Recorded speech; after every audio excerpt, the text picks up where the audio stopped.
Isang mapayapang araw sa iyo kaibigan, welcome sa Home Bible Study, isang pag-aaral mula sa Biblia Tana at samahan ako sa pagpapatuloy ng araling iyo, pagbatid ang mga member ng Deletila Eco-Fee Church. Mga minamahal naming tagapakinig sa ating sesyon sa araw na ito, nais kong ipakilala kayo sa pinakadakilang propeta, at pinakamahalagang lalaki na ipinanganak ng isang babae. Pakinggan po ninyo kung papaano ipinakilala ng bagong tipan ang dahilang lalaking ito. Basahin ko po at inyong pakinggan.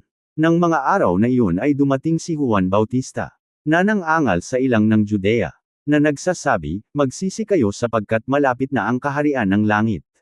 Sapagkat siya ang tinutukoy sa pamamagitan ni Propeta Isaias. Nang kanyang sabihin, ang tinig ng isang sumisigaw sa ilang. Ihahanda ninyo ang daan ng Panginoon.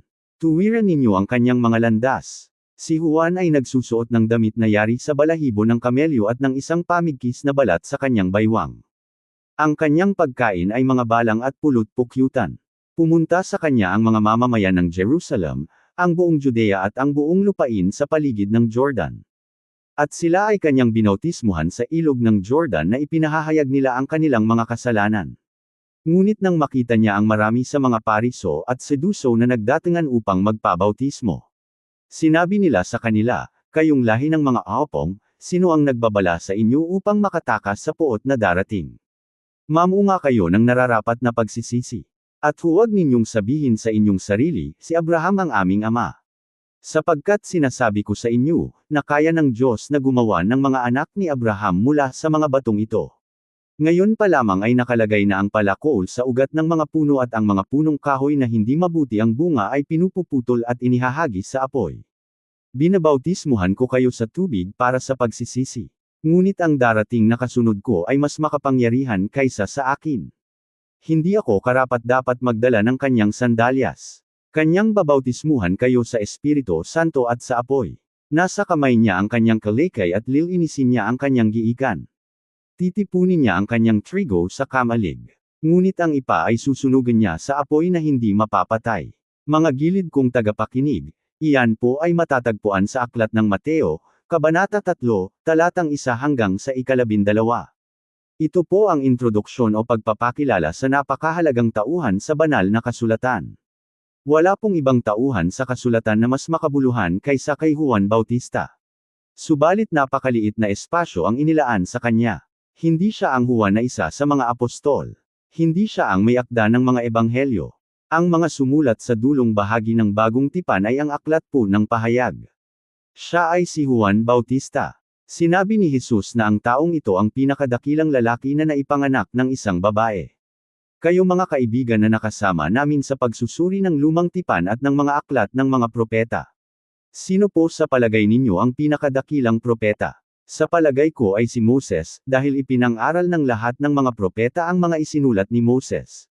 Datapwat ako ay naitama at napakitaan ng magandang halimbawa nang basahin ko ang bagong tipan dahil sa paghahanap ko ng kasagutan sa tanong na ito. Sinabi po ni Jesus na ang pinakadakilang propeta ay si Juan Bautista. Si Juan Bautista po ang pinakadakilang propeta na naipanganak ng isang babae, ayon mismo sa Panginoong Hesukristo. Ang buhay po ni Juan Bautista ay may maikling na ilarawan dito po sa 4 na ebanghelyo. Ano ang kabuluhan ng kanyang buhay? Una po sa lahat, si Juan Bautista ay hindi lamang ang pinakadakilang propeta, siya rin ang kahuli-hulihan sa mga propeta. Ipinang-aral po ng mga propeta na darating ang Mesiyas. At aktwal na itinuro po ni Juan Bautista ang taong naglalakad sa isang kalsada sa banal na lupain at sinabi niya, narito ang kordero ng Diyos na nag-aalis ng kasalanan ng sanlibutan. Iyan po ay naitala sa Juan Kabanata 1, talatang 20. Aktwal po na itinuro ni Juan Bautista ang Mesiyas at sinabi niya, hayon ang Mesiyas. Siya ang tinutukoy ng mga propeta. Si Juan Bautista ang pinakahuli sa mga mesyanikong propeta na aktwal at literal na nagpakilala sa bayan ng Diyos sa kanilang Mesiyas. Si Juan Bautista ay siya ring pinakadakilang mang-aral sa diwang siya ang pinakadakilang mang-aral sa lahat po ng mga propeta. Bago pumunta ang isang piligrahan sa inyong lungsod, kailangan munang patunayan ninyo na ang inyong lungsod ay sentro ng populasyon at pakinggan siya ng mga tao kapag siya ay dumating. 2 taon bago siya pupunta sa inyong lungsod, magpapadala na siya ng kanyang mga tauhan upang matiyak na ang pagtitipon ay dadaluhan ng mga tao. Ngunit kaibigan, nais kong bigyan mo ng pansin ang bagay na ito. Si Juan Bautista ay hindi nagpunta sa mga lungsod na sentro ng populasyon. Siya po ay nagpunta sa ilang, sa timog ng Jerusalem. Kung maglalakbay ka sa Jerusalem ngayon, kakailanganin mong magbiyahe ng 4 na oras sakay ng bus kung pupunta ka sa timog ng Jerusalem.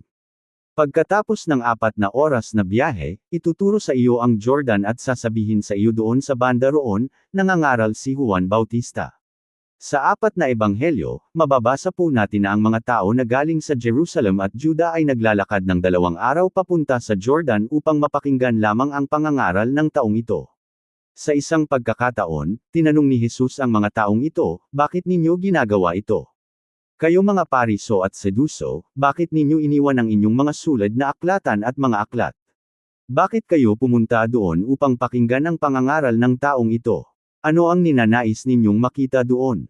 Mga talib na hinaipa ng hangin, o isang propeta? Sinasabi ko sa inyo, pumunta kayo doon dahil siya ay isang propeta.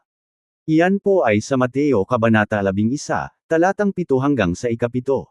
Mga minamahal naming tagapakinig, nakakita na ba kayo ng isang mangangaral na sa sobrang galing niyang mangaral, pinupuntahan siya ng buong mamamayan upang mapakinggan siyang mangaral? Ang mga mangangaral ay nananatili lamang sa kanilang liblib na lugar, ngunit pinupuntahan siya ng lahat ng mga nasa lungsod at bayan. Tiyak ko ang mangangaral na ito ay sobrang napakagaling. Kaibigan, si Juan Bautista ay ganitong uri ng mangangaral. Si Juan Bautista ay isang huwaran para sa lahat ng kalalakihan. Siya ay malakas at mabagsik. Siya ay 31 at kalahating taong gulang lamang nang matapos niya ang kanyang gawain. Malamang siya ay isang kamangha-manghang mangangaral. Malabong ang kanyang dibdib at nakasuot siya ng kasuotang gawa sa balat ng hayop. Kapag sinabi ng mga tao sa kanilang pastor ang ganito, isang taon na kitang napapakinggan nangangaral at ako ay labis na humahanga sa iyong pangangaral, kaya naman nais kong bautismuhan mo ako. Nais kong maging bahagi ng iyong kongregasyon. Ilan kaya sa mga pastor ang sisigot ng ganito? Kayo pong lahi ng mga aopong, sino ang nagbabala sa inyo upang makatakas sa puot na darating? Si Juan Bautista, mga kaibigan, ay ganitong uri ng mangangaral. Binigyan po ng Diyos si Juan Bautista ng tungkulin na ipakilala ang Mesiyas. Ang tungkulin niya ay hindi lamang ang ituro si Jesus, at sabihin, narito ang kordero ng Diyos na nag-aalis ng kasalanan ng sanlibutan. Kailangan din niyang ihanda ang daraanan ng Mesiyas. Siya ay parang naghahanda ng isang lansangan kung saan daraanan ng Mesiyas. Ito po ang tungkulin at misyon ni Juan Bautista. At ito mismo ang ginawa niya. Isa po sa mga tanda ng kanyang kadakilaan ay ang kanyang sinabing, dito natapos ang aking gawain at dito nagsisimula ang kanyang gawain. Nang makita po niya ang Mesiyas, binautismuhan ni Juan ang mga tao ng bautismo ng pagsisisi. Makikita ng alabok at hininga ng buhay ang inihip niya sa alabok na ito. At ang tao ay naging nabubuhay na kaluluwa. Bilang resulta ng pagmamahal ng Diyos sa tao, ang tao ay may panlabas at panloob na pagkatao. Sa buong banal na kasulatan, sinasabi po sa atin na ang panloob na pagkatao ay ang pinakamahalagang bahagi o dimensyon ng tao. Dahil ang panloob na pagkatao ay walang hanggan. Ang panloob na dimensyon ng tao ay ang bahagi ng tao na nilikha sa wangis at anyo ng Diyos. Kaya naman, paulit-ulit na sinasabi sa tao ng banal na kasulatan na pahalagahan niya ang panloob na pagkatao. Inutos niya na pahalagahan niya ang panloob na pagkatao, ang espiritual na pagkatao kaysa sa pisikal na panlabas na pagkatao. Ang diwa po ng unang pagkatao kay Kristo ay kapareho ng pagtukso kay Adan at Eva, doon po sa aklat ng Genesis. Datapwat sa mga ebanghelyo, ang anak ng Diyos, si Jesus ay hindi nadaya. Ang tugon ni Jesus sa pagtukso ni Satanas ay ganito, nasusulat, kung nais talaga ng tao ang mabuhay, huwag siyang mabuhay lamang sa pamamagitan ng tinapay. Kung nais talaga niyang mabuhay, lumapit siya sa salita ng Diyos, at unawain at sundin ito, at siya ay mabubuhay. Mga mahal naming tagapakinig, nais ko pong pakinggan po natin ang pagtukso ni Satanas kay Adan at Eva, na mababasa po sa aklat ng Genesis, Kabanata 3. Sa kabanatang ito, tinanong ni Satanas, sinabi ba ng Diyos, lumapit si Eden at Eva? Oo, sinabi ng Diyos, sumagot si Adan at Eva. Oo, sinabi ng Diyos. Kaya't sumagot naman si Satanas sa pagsasabing, hindi totoo iyan. Kita mo, kaibigan, pinagdududahan ang salita ng Diyos, hinamon ito, at hindi ito sinunod. Kaya naman ang tao ay bumagsak sa kasalanan dahil nagtaksil siya sa salita ng Diyos. At ang isyu po rito, kung nais mong mabuhay, sasabihin sa iyo ng salita ng Diyos kung papaano mabubuhay.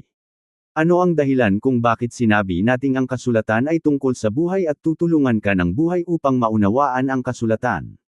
Habang mas nauunawaan mo ang banal na kasulatan, mas lalo mong mauunawaan ang buhay. Habang mas nauunawaan mo ang buhay, mas lalo mong mauunawaan ang kasulatan.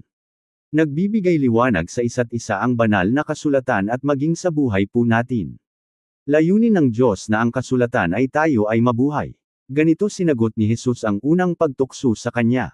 Ngunit kay Jesus ay may hamon. Siya ay ipinanganak ng isang babae, siya ay nabubuhay sa maliit na lugar na tinawag na Nazareth, at kilala siya ng mga tao. Isang araw, bumangon siya at sinabi niya, "Ako ang Diyos na kasama ninyo. Mukha akong tao, ngunit hindi lamang ako isang tao. Ako ay Diyos na nagkatawang tao." Ipalagay po natin na nilapitan ka ng iyong kapatid at sinabi niya sa iyo, "Ako ay may magandang balita para sa iyo. 38 taon ko na itong kinikimkim, ngunit ngayon nais kong sabihin ito sa iyo. Ako ay Diyos." Marahil mapapaiyak ka at pupuntahan mo ang iyong pastor. Dadalhin mo ang iyong kapatid sa ospital na may karamdaman sa pag-iisip. Maaari mong sabihin, "Ang kawawa kong kapatid, nasaroon na siya ng bait." Mga kaibigan, hinarap ni Jesus ang hamong ito. Papaano niya sasabihin sa mga tao na siya ay Diyos? Sa atin pong pagpapatuloy, ganito tinukso ni Satanas si Jesus sa pangalawang pagkakataon. Sinabi ni Satanas, "Sasabihin ko sa iyo kung ano ang gagawin mo. Pumunta ka sa templo at umakyat ka sa pinakamataas na bahagi ng templo. Tumayo ka sa pinakatuktok ng templo at makukuha mo ang atensyon ng maraming tao." Sinabi po ni Satanas, "Umakyat ka sa pinakamataas na bahagi ng templo. At kapag naipuon na ang mga tao, tumalon ka. Bago ka bumagsak sa lupa," sinasabi ng banal na kasulatan, "siya ay mag-uutos sa kanyang mga anghel tungkol sa iyo, at aalalayain ka ng kanilang mga kamay, baka masaktan ang iyong paa sa isang bato." Pansinin mong kaya din ni Satanas ang sumipi ng banal na kasulatan. Muli, sumagot si Jesus gamit ang kasulatan at sinabi niyang ganito, "Nasusulat din naman, huwag mong susubukan ang Panginoon mong Diyos." Mga mahal naming tagapakinig, hindi ko makalimutan na na-detain ang aming bunsong anak sa isang pamantasan. Nais niyang mag-aral ng mga iba't ibang wika bilang baguhan, nagpalista siya para sa mga wikang Aleman, Pranses, at Hebreo.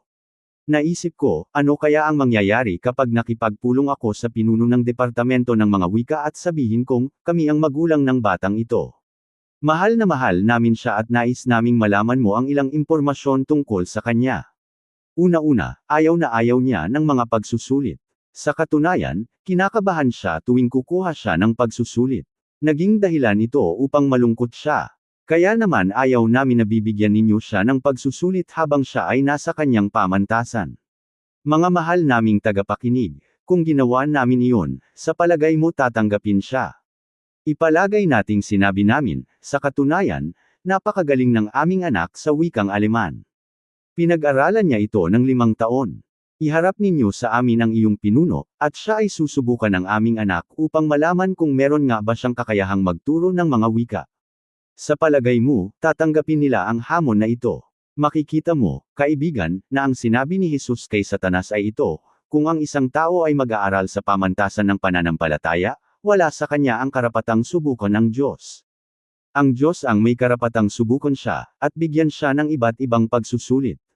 Maaari siyang subukan ng Diyos anumang oras, saan man, at sa kung papaano pamamaraan, dahil ito ang kalikasan ng pananampalataya.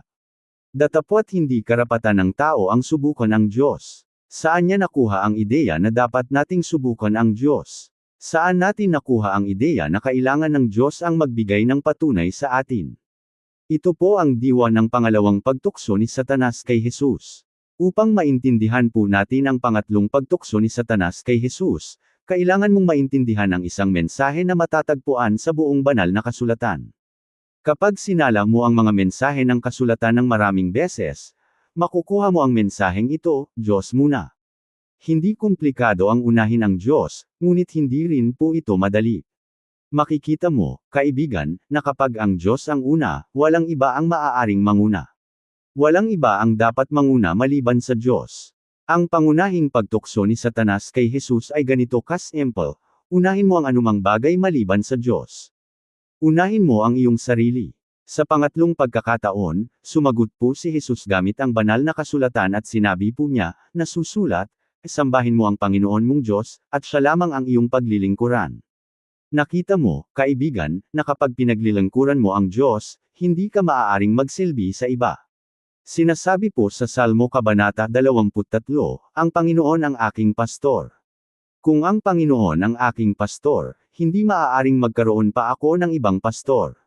Hindi maaaring maging pastor ko ang aking asawa o ang aking mga magulang. Ngayon, kung ako ay 7 taong gulang, ang aking mga magulang ang aking pastor. Datapwat kung ako ay 28 taong gulang na, o kaya ay 40 taong gulang na, at sinasabi sa akin ng aking mga magulang, huwag kang maging isang misyonaryo o pumasok sa ministeryo, dapat kong tanungin ang aking sarili, sino ba ang aking pastor? Ang Diyos ba ang aking pastor, o ang aking mga magulang? Makikita mong binibigyang diin ito sa mga turo ni Jesus. Siya lamang ang dapat mong pagsilbihan. Habang binabasa po natin at pinag-aaralan ang mga ebanghelyo, maririnig mong sinasabi ni Jesus, dapat mo akong unahin sa iyong buhay. Ako ang pinakamahalaga sa iyong buhay. Mas mahalaga ako kaysa sa lahat ng mga ari-arian mo. Unahin mo ako. Ito ang itinuro ni Jesus, at ganito niya pinabulabog ang dyablo. Sinabi ni Jesus, unahin mo ang Diyos, at wala nang iba. Pagkatapos na mapabulabog ni Jesus si Satanas sa 3 pagkakataon, mababasa po natin na pansamantalang lamisa si Satanas. Naniniwala akong sa buong buhay ni Jesus dito sa lupa, siya ay tinukso ni Satanas sa 3 antas na ito. Naniniwala akong si Jesus ay patuloy na tinutukso ni Satanas dito po sa lupa. Ano kaya ang kabuluhan ng mga pangyayaring ito sa buhay po ni Kristo? Tinanong ng mga teologo, maaari bang matukso si Kristo? Habang tinutukso si Jesus, iilan? Ang Diyos ba ay nasa langit at nagsasabing, sana huwag siyang matukso? Ang unang hadlang ay natukso. Sana huwag matukso ang pangalawang Adan. Sa palagay mo, ganito ang nangyari? Hindi po. Sinasabi po ng mga teologo, hindi siya matutukso kailanman. Ngayon, ang susunod na tanong ay ganito po, bakit siya tinukso? Bilang ilustrasyon, mga mahal naming tagapakinig, pakinggan ninyo ang kwentong ito. May narinig akong kwento tungkol sa isang tulay na dinaraanan ng mga tren, na nakatayo pa lamang. Upang masubak ang katatagan ng tulay, dadalhin nila dito ang 2 tren. Nang magsimulang yumandar ang tren, tinanong ng isang bata ang isang inhenyero na kasama niya sa tulay. Tinanong niyang isang batang nagtanong sa engineer, bakit kailangang 2 tren ang dumaan sa tulay na ito kung hindi naman ito babagsak? Sumagot ang engineer, para patunayan na hindi ito babagsak. Nakita po ninyo, mga kaibigan, napakahalaga na maipakita ng Diyos sa atin. Sa pagsisimula ng ministeryo ng ating tagapagligtas, na hindi siya maaaring matukso o mahulog sa kasalanan. Isa po sa mga huling salita na nakasulat ay nagsasabi po ng ganito tungkol kay Kristo, sa kanya na may kakayahang mag-ingat sa inyo mula sa pagkatisid. Judas Kapitulo 1 versikulo 24. Makikita mo kaibigan, habang natututo tayo mula sa aklat ng mga gawa at sa mga sulat na ang pinakamakapangyarihang katotohanan sa bagong tipan na ito, si Hesukristo ay buhay at siya ay nasa ating planeta ngayon. Nasaan siya? Tinanong po ng mga mago ang tanong na ito, nasaan siya? Ang sagot sa katanungang iyan, siya ay nasa iyo. Kung ikaw ay tagasunod ni Jesus, nalalaman mo bang ang iyong katawan ay templo ni Kristo? Diyan siya nananahan. Nanahan siya sa iyo. Si Kristo na nasa iyo ang tanging pag-asa upang manuwalhati mo ang Diyos. Ngayon, kung ang Kristo na hindi maaaring matukso at matisod ay nananahan sa akin, maaari ba niya akong ingatan mula sa pagkatisid? Siyempre kaya niya. Kung nananalig ako sa kanya at namumuhay ako ng ayon sa kalooban niya, maaari niya akong ingatan mula sa pagkatisid. Bilang halimbawa, maipapakita niya sa akin kung paano sumagot sa mga pagsubok ni Satanas.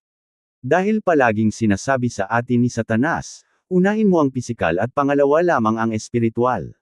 Sinabi rin niya, huwag mong akalain na susubukan ka ng Diyos, kundi palagian mong subukan ng Diyos.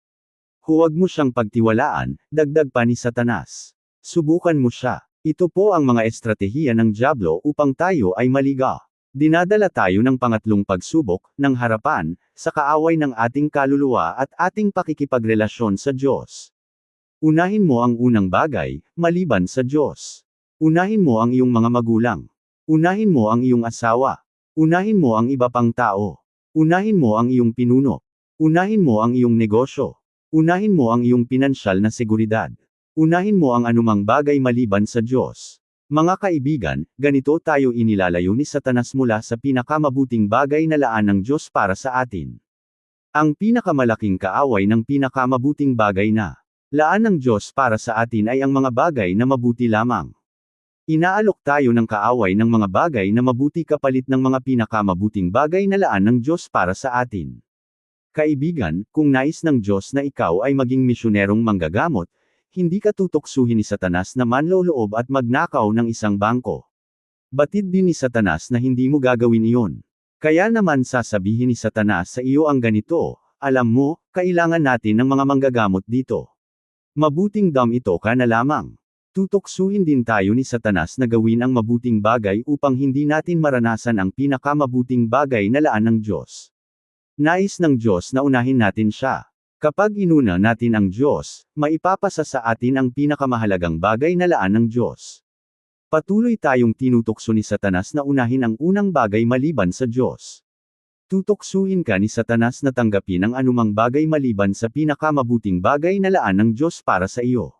Sa Ebanghelyo ni Mateo, ipapakita sa atin ni Jesus na ang buhay ay napakaikli at napakahalaga upang gugulin sa mga bagay na hindi naman pinakamabuti para sa atin. Nangangahulugan ito na sa ating pagsunod sa Kanya, lagi nating uunahin natin ang Diyos. Sa palagay ko, ito ang kabuluhan ng pagtukso ni Jesus sa ilang. Mga mahal naming tagapakinig, nais kong iwan sa inyo ang tanong na ito, inuuna mo ba si Hesukristo sa iyong buhay? Karapat-dapat siyang unahin, at ninanais niyang unahin natin siya. Ngunit hindi kanya pipiliting unahin siya. Sinasabi ng katotohanan, nakatayo siya sa pintuan ng iyong puso at doon ay kumakatok. Ang tanong, papapasukin mo ba siya at hayaan siyang manguna sa iyong buhay? Amen. Maraming salamat da pakikinig. Ako si Pastor Jeff Flores, nagsasabing sa Diyos ang lahat ng papuri.